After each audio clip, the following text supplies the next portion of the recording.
দর্শক, আমি এই মুহূর্তে দাঁড়িয়ে আছি রাজধানীর স্বদেশ এলাকায়। রাজধানীর স্বদেশ এলাকার সর্বশেষ খবর জানাতে সাথে আছে আমি মোহাম্মদ তৈয়বুর রহমান অপু।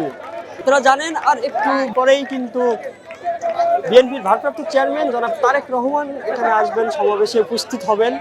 আর তার এই সমাবেশকে ঘিরেই কিন্তু নেতাকর্মীদের ভিড় এখানে দেখা যাচ্ছে। বিভিন্ন তৃণমূলের নেতাকর্মীরা কিন্তু স্লোগানে মুখরিত হচ্ছে এই রাজধানীর স্বদেশ এলাকা। রাজধানীর স্বদেশ এলাকা কিন্তু তারা মুখরিত করে রেখেছেন, বিভিন্ন রকম স্লোগান তারা দিচ্ছেন। তারেক রহমানকে কেন্দ্র করে কিন্তু তারা বিভিন্ন রকম স্লোগান এখানে দিয়ে যাচ্ছেন। তো আমি এই মুহূর্তে তৃণমূলের নেতাকর্মীদের সাথে একটু কথা বলতে চাই, এলাকার মানুষের সাথে কথা বলতে চাই যে আসলে ঢাকায় 11 আসনের মূল সমস্যাটা কি এবং বিএনপি সরকার ক্ষমতায় আসলে সমস্যার সমাধান হবে কিনা, এটা আমি কথা বলে জানতে চাই মানুষের কাছে। আমাদের 11 আসনের মূল সমস্যা আমরা অনেক কিছুর থেকে বঞ্চিত। আমরা বিগত সরকারের আমলে কোনো কিছু পাইনি। আমরা যা পেয়েছি গত বিএনপির আমলে পেয়েছি। আশা করি আবার 11 আসনের দিকে যদি আমাদের কাইয়ুম ভাই আসে, আমরা পুনরায় পূর্বের যা আছে সব কিছু পুনরায় ফেরত পাবো। আমরা চাই যে সুষ্ঠু নির্বাচন, যদি সুষ্ঠু নির্বাচন হয় তো বিএনপি ইনশাল্লাহ আসবে। যদি সুষ্ঠু ঠিকঠাক থাকে তাহলে সুন্দরভাবে নির্বাচন হবে, অসুবিধা হবে না।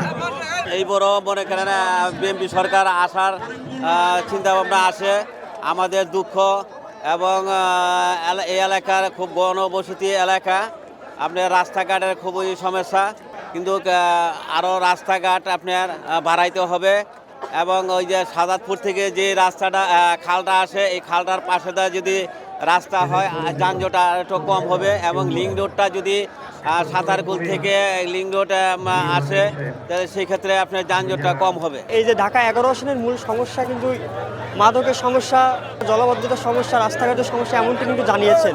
স্কুলটাকে সুন্দর করে চালানোর অনুমতি দেখ, আমাদের স্কুলটাকে সুন্দর করে ম্যাডামদের দায়িত্ব দেখ, ভালো আমাদের জানি সমস্যা না হয়, তার জন্য দেশটাকে আমরা স্বাধীনভাবে চলতে চাই, কোনো সমস্যা জানি না হয়, এই আমার দাবি।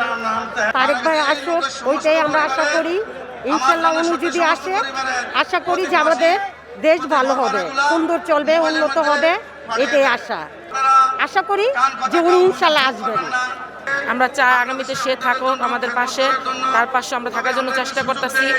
আগামীতে আমরা দেখি আরেকবার কায়েম ভাই আমাদের জন্য কি করে। আমরা অসহায় মানুষ, আমাদের যেই যাদের বয়স্ক মানুষ কষ্ট হচ্ছে, চলতে পারতেছে না, তাদের একটা বয়স্ক ভাতা চাই, ফ্যামিলি কার্ড বলছে কায়েম ভাই, সেটার জন্য আমরা ধন্যবাদ কায়েম ভাইকে।